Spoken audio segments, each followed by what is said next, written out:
นมัสการเจริญพรคณะครูอาจารย์โรงเรียนม.ปลายสูงและม.ต้นสูงโชคแห่งจำปาสักวิดีโอนี้อาจารย์จะมาแนะนำวิธีการติดตั้งฐานข้อมูลที่มั่งและการเพิ่มข้อมูลการจัดการในฐานข้อมูลที่มั่งของแต่ละโรงเรียนเนาะเพื่อให้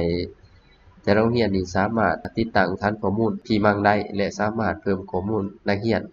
หรือว่าจัดการฐานข้อมูลที่มั่งเอาสิมาเริ่มกันจากขั้นตอนทำอิฐก็คือ1ก็คือขั้นตอนการติดตั้งฐานข้อมูลก่อนอื่นให้แต่ละโรงเรียนเนาะเข้าไปเอาไฟล์นะที่อาจารย์ได้ส่งให้อยู่ในกลุ่มเนาะจะเป็นไฟล์ลิงก์แบบนี้เนาะให้ copy เอาหรือว่าคลิกใส่ได้เลยแต่ในนี้อาจารย์จะเฮ็ดให้เบิ่งก็คือการ copy ลิงก์เข้าไปวางไว้ในเบราว์เซอร์รายหนึ่งของเฮาเนาะในที่นี้อาจารย์จะใส่Google Chrome นะให้มาคลิกใส่แท็บถึงทำอิฐเลยแล้วก็วางลงนะโดยการกด Ctrl บวก to B เนาะเป็นคีย์ลัดแล้วก็กด Enter มันจะเข้ามาที่ไลฟ์ของอาจารย์เนาะ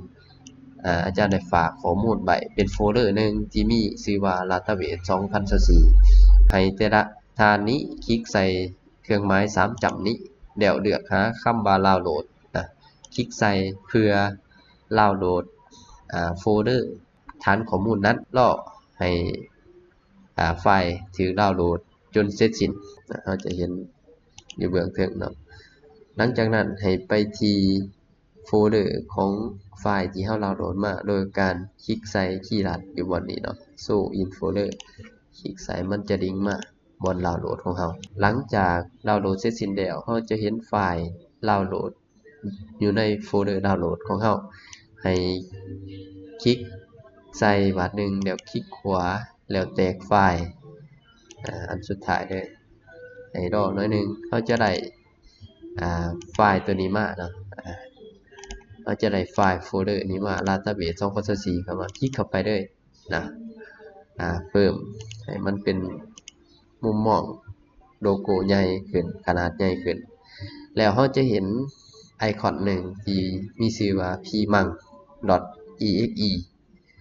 ให้ดับเบิลคลิก2เทื่อเนาะใส่ไอคอนนี้เนาะแล้วมันจะเห็นป๊อปอัพขึ้นมาแบบนี้ให้เราคลิกใส่อัปเดต the application อันทำอิฐเลยคลิกใส่หลังจากคลิกใส่แล้วรอล้นเติมเนาะมันจะมีป๊อปอัพขึ้นมาแบบนี้ให้เราคลิกใส่คำว่า yes แล้วให้เรารอโปรแกรมในการประมวลผลในการติดตั้งเรากดติดตั้งแล้วเนาะจะเห็นไอคอนเข้าสู่ระบบเล็งขึ้นมาแบบนี้เนาะแม่นเราสามารถทำงานได้นะให้เรานำเอา user ที่ทางห้องการได้แจกจ่ายให้แต่ละโรงเรียนมาพิมพ์ใส่เนาะ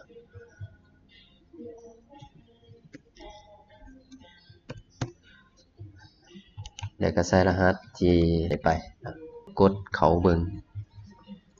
เราก็สามารถเข้ามาในฐานข้อมูลที่มั่งได้แล้วเนาะแต่ใน user ของโรงเรียนจะสามารถ